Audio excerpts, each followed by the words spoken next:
Valérie Nouvelle, vous êtes la nouvelle vice-présidente du département de la Manche, mais il y avait un grand projet qui était prévu au niveau de l'hydrogène. Donc est-ce que dans le mix énergétique, l'hydrogène va trouver sa place? Oui, alors en fait, l'hydrogène, c'est vraiment indispensable quand on a des énergies renouvelables parce qu'elles fonctionnent par intermittence. Et donc, à un moment donné, c'est intéressant de stocker l'électricité produite sous forme d'hydrogène pour après pouvoir en avoir l'usage à sa convenance en fonction des besoins. Donc, c'est vraiment un vecteur très très important pour accompagner un mix énergétique dans lequel on a des énergies renouvelables. Vous êtes à l'origine de la constitution d'une association d'élus?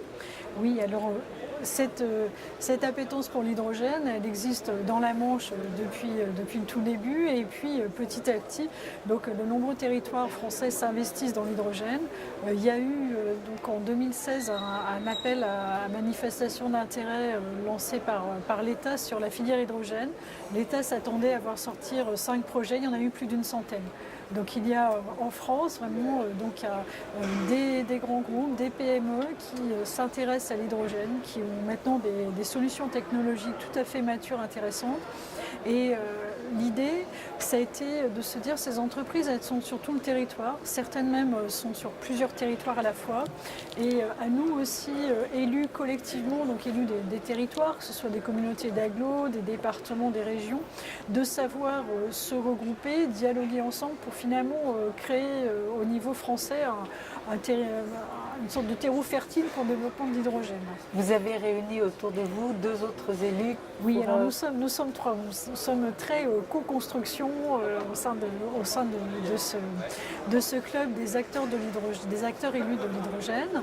Et donc c'est avec Alain Leboeuf et puis Claire Bourgeois-République, qui sont un élu de Vendée et puis une élue de Dole, que nous avons souhaité tous les trois impulser cette dynamique des élus acteurs de l'hydrogène.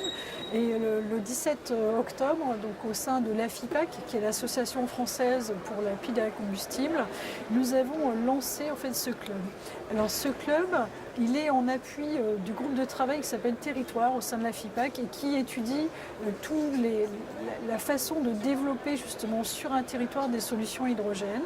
Et ce club des élus, eh bien, il rencontre déjà un franc succès, puisqu'on a des régions très, très impliquées aussi dans l'hydrogène, comme la région Rhône-Alpes, comme le Nord, comme l'Aquitaine, l'Occitanie, qui nous ont déjà rejoints. Et on sent une vraie volonté des élus de jouer collégial pour développer cette filière au niveau français. Votre projet? Alors, notre projet,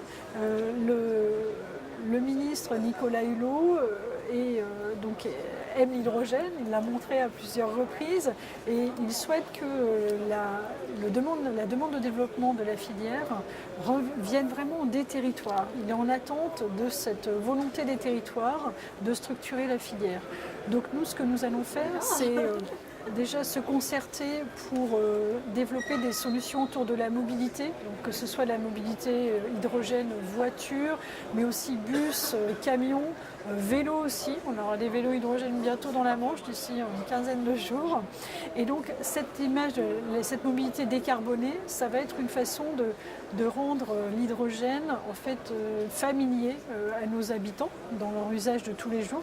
Et puis derrière, il y a des applications industrielles beaucoup plus lourdes, beaucoup plus conséquentes, comme par exemple là le stockage de l'énergie produite par les énergies marines, mais aussi on peut penser à l'autonomie de certains territoires. Vous avez maintenant des électrolyseurs qui sont en haute montagne et qui alimentent en autonomie pendant tout l'hiver des antennes relais qui servent ensuite aux populations dans les vallées. Vous avez des îles aussi autonomes au niveau énergétique et autour de sur la Manche, on a les îles Chausey qui font partie de l'association des îles du Ponant, sur lequel vous voyez Sabella ici à Ouessant a mis une hydrolienne. Et bien, au niveau de l'association des îles du Ponant, nous voulons montrer des solutions de mix énergétique insulaires qui peuvent après être dupliquées, mises en œuvre dans le monde entier sur des îles et puis sur des territoires isolés. Donc, des beaux projets.